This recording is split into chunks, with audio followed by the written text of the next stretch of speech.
everyone, I'm Alexis and welcome back to our channel. Today we're going to explore the advantages of investing in oceanfront condos, including in-season rentals, the condo lifestyle, and more. So let's dive right in.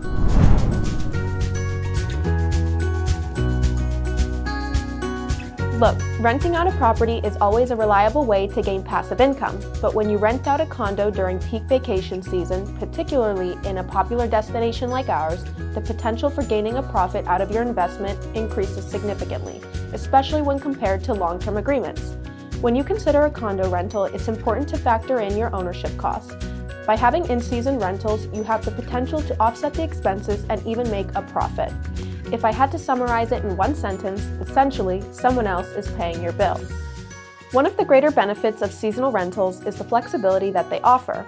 During the off-season, your condo is your vacation home. In season, it can still be your vacation home, or it can be generating income to fund other things.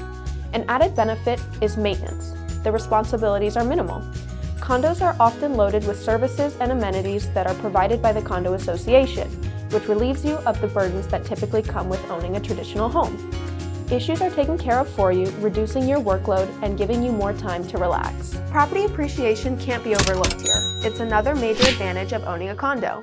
Over time, properties tend to increase in value, and oceanfront condos are especially sought after because of their potential for appreciation.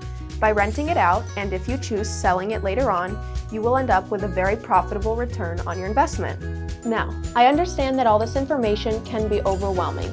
Deciding to invest in a condo, or any property for that matter, is a significant decision.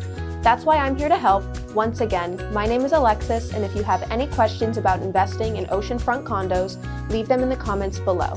You'll find my information in the description if you want to contact me directly. See you in the next video. And more. So let's dive right in. Should I know them? Did I look the wrong way?